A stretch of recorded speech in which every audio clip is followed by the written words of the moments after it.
ये जो साहित्यिक पृष्ठभूमि है रेवतीपुर की, उसके साथ इनके बारे में थोड़ा सा पृष्ठभूमि मैं बना दे रहा हूँ, जिससे सबको एक सहयोग मिलेगा। राष्ट्र कवि मैथिली शरण गुप्त जैसे लोग शब्दार्थ के माध्यम से उचित उपदेश के मर्म की प्रतिष्ठा को महत्तर कवि कर्म मानते थे। केवल मनोरंजन न कवि का कर्म होना चाहिए, उसमें उचित उपदेश का भी मर्म होना चाहिए। सवाल यह उठता है कि क्या वर्तमान समय में उचित उपदेश का मर्म प्रभावकारी है? कौन सा कारण है जिससे हमारे शब्द आज इतने अविश्वसनीय हो गए हैं कि हरिकीर्तन और हत्या में कोई अंतर नहीं रह गया है? कौन सा रसायन हमारी आंखों में पड़ गया है कि हमें खून और पानी में कोई अंतर नहीं दिखाई दे रहा है? दरअसल आज पूरी दुनिया बाजार के ऐसे ऐन्द्रजालिक सम्मोहन से गुजर रही है जिसकी गिरफ्त में आने पर व्यक्ति की कोई स्वतंत्र सत्ता नहीं रह जाती। संवेदना, करुणा जैसी सद्वृत्तियों का कोई मतलब नहीं रह जाता। बाजार की संस्कृति में वस्तु और मुद्रा प्रधान होता है, आदमी नहीं। इस व्यवस्था में आदमी मात्र उत्पादक अथवा उपभोक्ता होता है। कुल मिलाकर बाजार का अस्थायी भाव कायदा नहीं फायदा है। इसलिए बाजार के इस वर्तमान कल्चर में वाल्मीकि, कबीर, सूर, तुलसी जैसे लोग ऐसे उत्पादक हैं जिनका सारा उत्पाद घाटे का सौदा है। कहने का मतलब यह है कि आज हमारी संपूर्ण शाब्दिक अभिव्यक्ति व्यर्थ साबित हो रही है। पूंजीवाद, भूमंडलीकरण, उपभोक्तावाद, आर्थिक उदारीकरण एवं विश्व बाजारवाद जैसे व्यामोहक दबाव से प्रभावित होकर हमारे शब्द अपनी विश्वसनीयता खो रहे हैं। शब्द और समाज के इसी गंभीर नैतिक संचरण की ओर तर्जनी उठाते हुए कवि रमाशंकर राय ने गूंगी, बहरी, काठ की गिलहरी जैसी जनता को इन शब्दों में सचेत किया है कि ये उदारीकरण, ये भूमंडलीकरण, यह विश्व बाजारवाद, यह सब शोषकों का नया शब्दजाल है, पूंजी का नया इंद्रजाल है।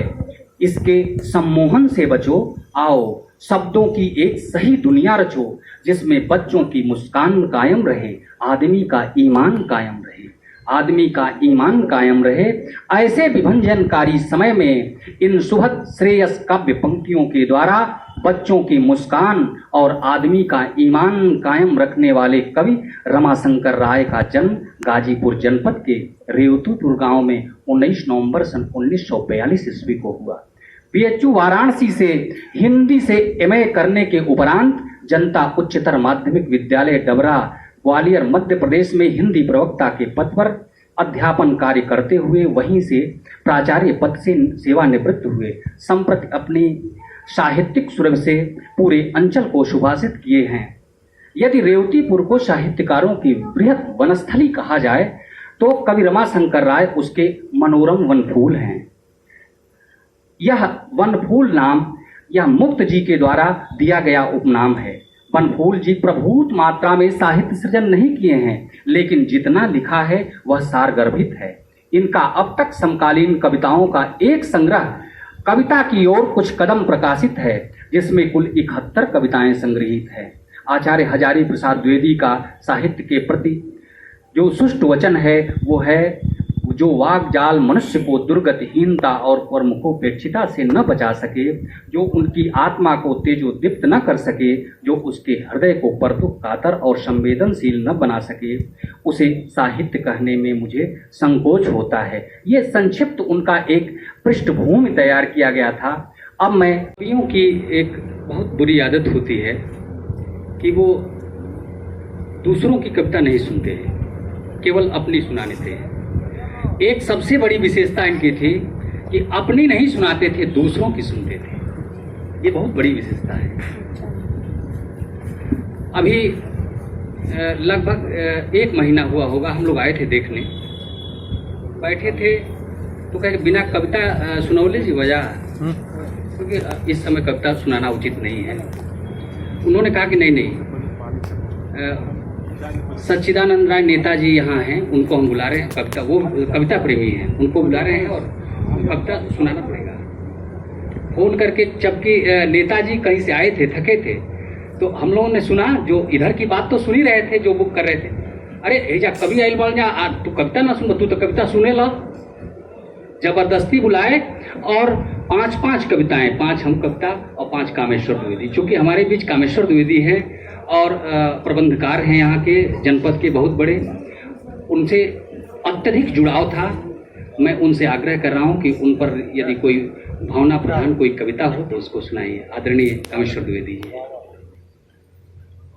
उज्ज्वल चारु चरित्र के भूषण से अभिमंडित आप सदा थे, जीवन सार्थक था पर के हित आप लगे रहते बहुधा थे।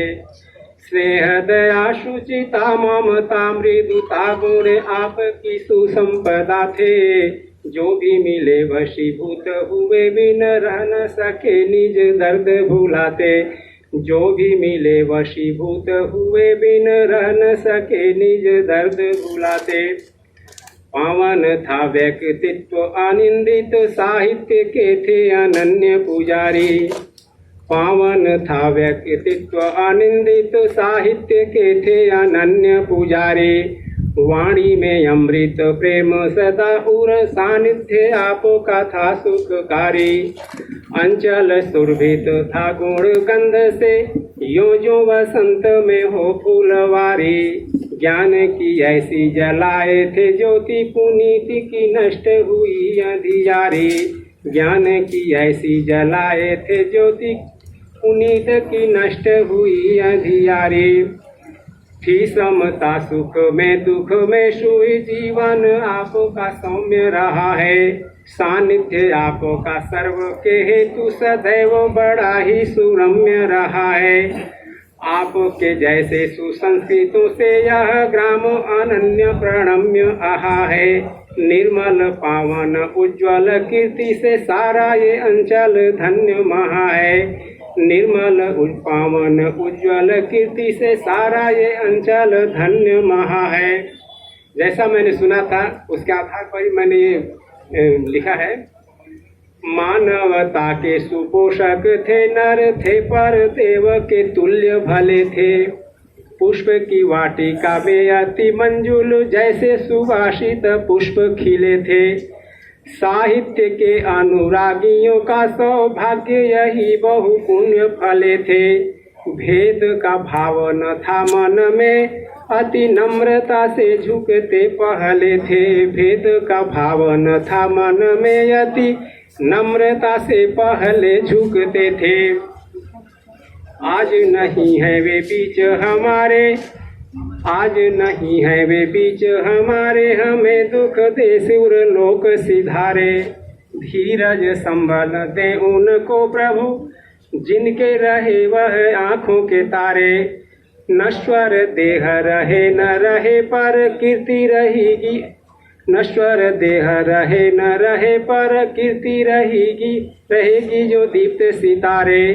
प्राणों में आकुलता उमड़ी दृग अश्रुओं के ही है अर्घ्य हमारे।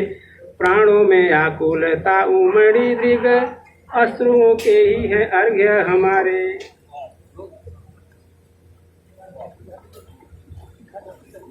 एक पंक्ति थी कि पहले झुकते थे, छोटा हो कितना हो छोटा हो पहले हाथ उठा लेते थे, ऐसे करते थे। ये महानता है, सबके भीतर ये महानता। ऋचा राय जी ने एक बात कही, पीएन सिंह से तुलना कर, पीएन सिंह की विद्वत्ता को। एक चर्चा में, परिचर्चा में उनसे बात हुई थी आदरणीय रमा शंकर राय जी से। उन्होंने कहा कि ये जो है वो नामवर सिंह का व्यवहार मुझे अच्छा नहीं लगा। कौन सा व्यवहार? जब शर्मा जी का देहांत हुआ था रामविलास शर्मा का, तो नामवर सिंह का एक आलेख आया था उस समय और कटु आलोचना की थी इन्होंने। इसके पक्ष में पीएन सिंह ने बोला था, वक्तव्य दिया था। पीएन सिंह एक और नामवर सिंह ने एक बार जो है पंत के 2/3 काव्य को कूड़ा कहा था। उस समय भी उनके पक्ष में पीएन सिंह इस आलेख में भी उनके पक्ष में थे। तो मैंने पूछा कि ये क्या कह रहे हैं, सही है? कहा कि नहीं। पीएन सिंह को उन्होंने फोन किया हमारे सामने यहीं पर और कहा कि आप सिंहों की जो प्रवृत्ति होती है वो 100 खाने की नहीं होती है, 100 को नहीं मारते, वो जिंदा खाते हैं, कभी भी मुर्दा को नहीं खाते। आप मरने के बाद 100 पीट रहे हैं आप लोग। तो ये उनमें बल था रमाशंकर राय जी में। इसलिए आदरणीय रमाशंकर राय जी को याद करना जरूरी नहीं है, उससे ज्यादा उन पर लिखना पढ़ना जरूरी है। ये सब क्षरित हो जाएगा, ये सब समाप्त हो जाएगा। तो उसके लिए मैं अपनी भावना प्रेषित करने के लिए बीएसटी पब्लिक स्कूल के प्रबंधक आदरणीय विपिन राय जी को आमंत्रित कर रहा हूं।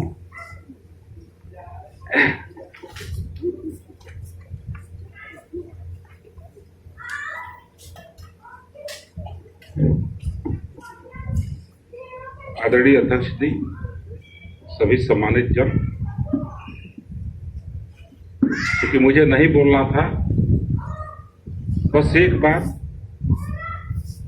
हम लोग के इर्द गिर्द या राष्ट्रीय स्तर पर बहुत से साहित्यकार, कविगण, चूंकि हम लोग कार्यक्रम भी कराते रहते हैं तो मुलाकात होती रहती है। सबसे बड़ा एक अंतर था कि जो लिखते थे उसी को जीते थे। ये बहुत कम मिलता है। अच्छा लिखने वाले बहुत मिलते हैं, शब्द सौष्ठव, काव्य सौष्ठव बहुत ही मिलता है, लेकिन जीवन में और उसमें बहुत अंतर रहता है। तो थोड़ा सा विकर्षण जैसा होने लगता है ऐसे व्यक्तित्वों से, ऐसे साहित्यकारों से भी मैं क्षमा याचना के साथ बोलता हूं। इनका था कि जो लिखते थे वही जीते भी थे, इसके लिए अन्य साहित्यकारों से ज्यादा विशिष्ट थे। बाकी साहित्यिक विशिष्टता तो आप लोग अपने हिसाब से व्याख्यायित करेंगे, वहां में जाना नहीं चाहता। दूसरा, मुझे आना पड़ा चूंकि अभी आपने अक्षय पांडे जी ने कहा कि मैं उनका साहित्यिक पुत्र हूं और उनके भौतिक पुत्र गोपाल जी को एक इन्होंने जिम्मेवारी दिया। मैंने इसलिए मुझे आना पड़ा कि वो जिम्मेवारी आज गोपाल जी को देना उतना उचित नहीं लगा मुझे कि वो भौतिक पुत्र हैं, उनकी साहित्यिक कृतियों को आपके हवाले करें, आप उसको सुव्यवस्थित करें और हम लोग को सुपुर्द करें।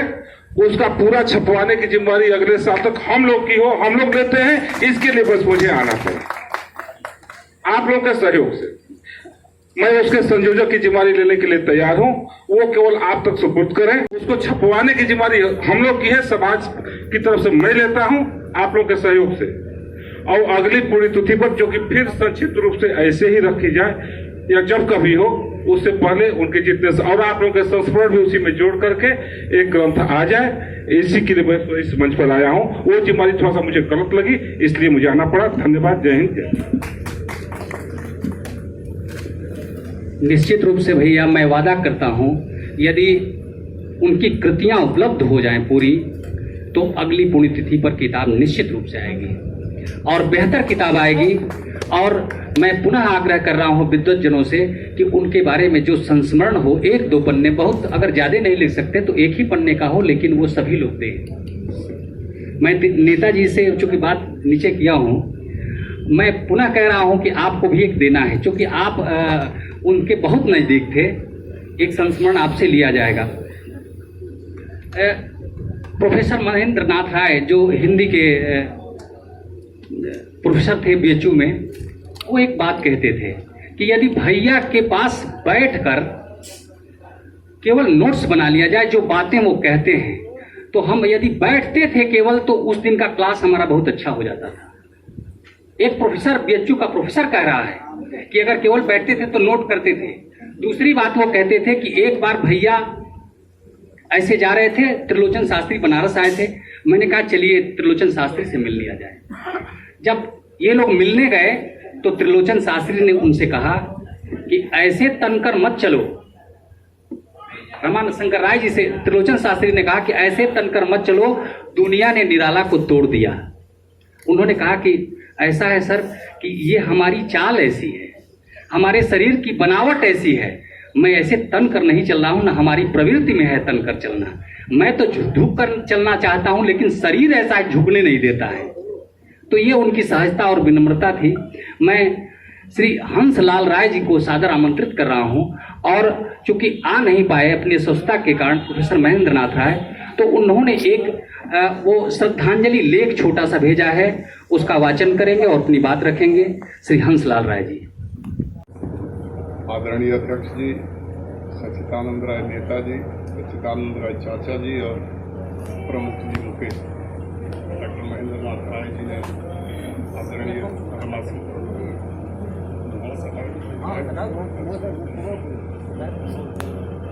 महेंद्र नाथ राय जी ने रमाशंकर भैया के संस्मरण में ये पत्र भेजा है, मैं पढ़कर सुना देना चाहता हूँ। रमाशंकर भैया को स्मरण करते हुए, स्वर्गीय रमाशंकर राय जी हमारे पूरे वंश की अंतिम सर्वोत्तम विभूति थे। वंश में व्यक्तित्व तो बहुत होते हैं, किंतु व्यक्तित्व नहीं। उनके प्रकाश धर्मी व्यक्तित्व को सदपुरुषों एवं सत साहित्य ने रचा था। यही कारण है कि उनके वक्तव्यों और लेखन में कहीं किसी बाजारू बात की चर्चा तक नहीं है। उनके समारोही व्यक्तित्व ने रेवतीपुर गाजीपुर में पढ़ने लिखने वाली पीढ़ी का हमेशा दिशा निर्देश किया। अपने पिता स्वर्गीय श्री राम सिंहासन राय जी की यशस्वी काया को अपनी मानवोचित कार्यवाहियों से हमेशा उन्होंने अमरता प्रदान की।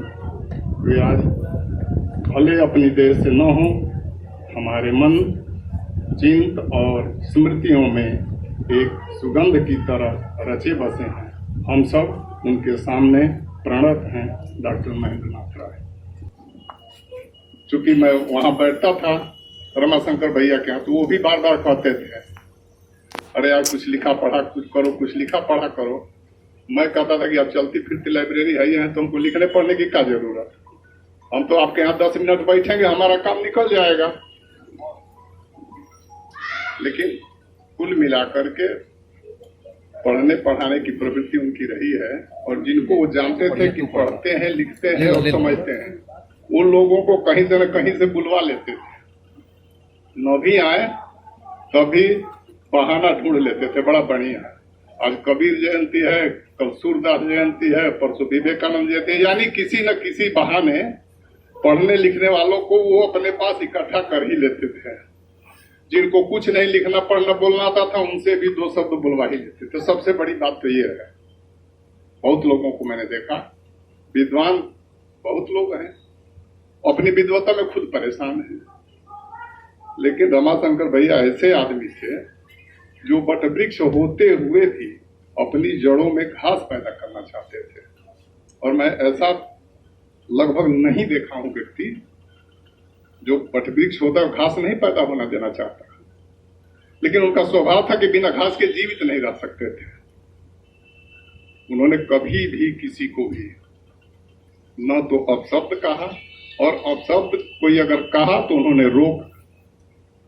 उन्होंने स्पष्ट उनकी मान्यता रही है कि हर व्यक्ति किसी न किसी गुण को अपने में समाहित किए हुए है। जरूरत है दृष्टिकोण की। वैसा दृष्टिकोण अगर आ जाए तो समाज का कोई ऐसा व्यक्ति नहीं जिसका अपना महत्व हो। हंसलाल ये बार बार समझा करो हमारी बात। और मैं कभी कभी मजाकी अंदाज में कहता था कि भैया आप तो खाली व्याकरण वाले हैं। तो हमसे बार बार कहते थे कि जो जीवन का व्याकरण समझ गया उसको ऐसे व्याकरण की अब कोई जरूरत नहीं है। इन्हीं शब्दों के साथ मैं श्रद्धांजलि अर्पित करता हूँ रमाशंकर भैया को। और जैसे अक्षयपर भाई ने कहा, अगर उनकी शेष बची हुई किताबें छपती हैं तो उचित सहयोग अवश्य किया जाएगा।